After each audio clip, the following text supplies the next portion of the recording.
I came into government as a senior minister in Prime Minister Chrétien's government at a time when Canada was a bit of a financial basket case, to be quite frank, to the extent that one of our government bond auctions early in our government, we were no bids with about 30 minutes to go.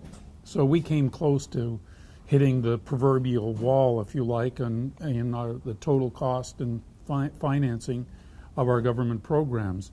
And we undertook a very thorough review of every one of our programs, asking a series of questions about it.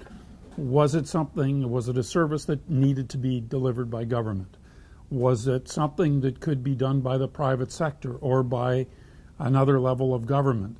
Was it something that could be financed in a different way? Was it something that the government should sell to the private sector? And consequently, we did a major renovation. My own budget, I was Minister of Industry at the time, which is more or less equivalent to the U.S. Commerce Secretary. I lost half my budget. That's pretty drastic in government. It meant a lot of layoffs, and it meant a lot of programs were simply canceled.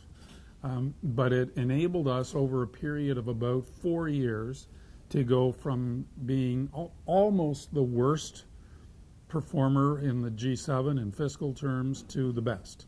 We reformed social benefits. We sold off assets. The Canadian National Railroad was a state-owned enterprise. We sold it. We privatized it. A long list of those things. And after all of that, our government was re-elected with a majority. So the population saw it was necessary, and they bought into it. Is one of the issues defining how much help people need? In other words, are people presumed to be able to take care of their own problems except in certain unusual circumstances, or is it assumed that everyone needs help? And if you help this one, you better help that one too, because they're going to be mad if they're left out. I don't think there's a blanket answer to that. It's actually a fairly deep philosophical question in terms of how you approach government.